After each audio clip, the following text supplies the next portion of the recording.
So one of the many questions that guys will tend to ask themselves when experiencing hair loss is, when is the right time to actually shave my head? And the truth is, the answer is something far different than what you think. You see, most people seem to be under the impression that you should shave your head the second you notice any form of hair loss. And this is far from the truth. Now, the truth is that hair loss and its effects are 100% mental. So realistically, the best time for you to embrace your hair loss and actually shave your head is when the hair loss actually starts taking a toll on your mental health. Now in my case, I've been losing my hair since high school days. It was quite subtle in the beginning, just a little bit of thinning at the front, nothing too big of a deal. Then gradually, as I entered my early 20s, that's when the balding actually began to take place. I remember at times when I was about 21, 22, I would have to maneuver my hair around quite a bit in order to cover up the bald and thinning patches that I was beginning to get. But funnily enough, this is still something that didn't really bother me. In fact, shaving my head never even once crossed my mind as an option. Because a little bit of thinning, a little balding, it really isn't that big of a deal. You can still go on to be a very confident person and have a very positive lifestyle. Now, the point where hair loss became a massive deal for me was when the hair loss actually began regressing so much that my hairline was actually missing, well, a hairline. The entire front area of my scalp, the front of my head, was extremely thin. And on top of this, I had two huge bald patches just like this on the front side of my head. It was ridiculous. It was almost like I was going for that Vegeta look. Proper widow's peak. This is the point where I started using stupid methods to hide the fact I was balding. Oh, for God's sake. When you go to the extremes that I went through, such as using a frigging crayon to darken the parts of your scalp where you was missing hair, you are probably a bit more bothered by hair loss than what you think. Now, this is the point in my life where I was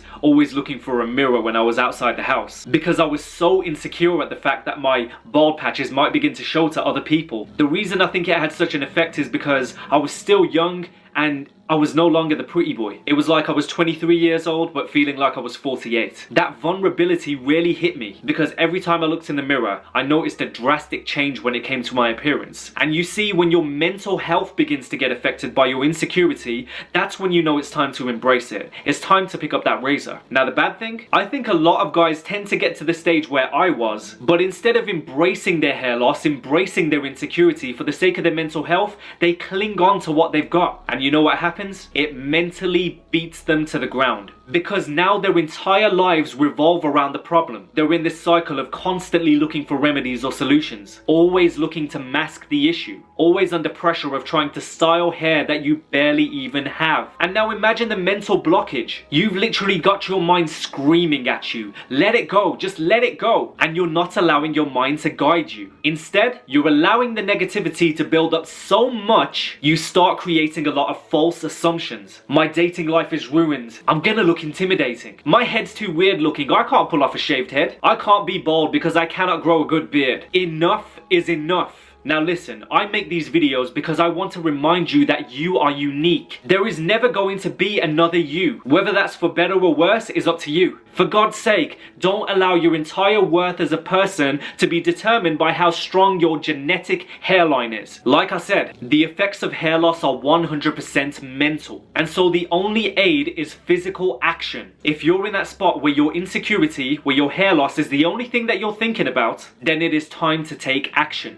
Only then will your mind truly be free of your insecurity. Now, your mind is no different than a muscle. You have to go through the pain and stress of being uncomfortable in order for it to grow. So embrace the pain. And look, if you're in a place where the pain is just way too much, then here's what I want you to do. Every night before you hit that pillow, I know it sounds cheesy, but I want you to make a list of 5 things that you love about yourself. And I know there's going to be a lot of people out there who are going to counter me by saying, I don't love anything about me. That is complete and utter bullcrap. And the only reason that you feel that way is because for years you have constantly practiced the habit of putting yourself down, only noticing the things that you dislike. Subconsciously, you've trained your mind to only focus on the negative aspects about you. And the more negativity that you consume, the more driven you are to believe in it. But with that being said, with enough time and commitment, you can retrain your mind into noticing the good things. And understand this, when it comes to the things you dislike, you have the power to change it, but you have to firstly change how you perceive these things. So when the day finally comes and you take that step to embracing your insecurity, you are going to be in the right state of mind and you will not not be fearful of the new change. You will be able to look to your future with excitement, excited about everything positive that is coming your way. And that is what it truly means to grow.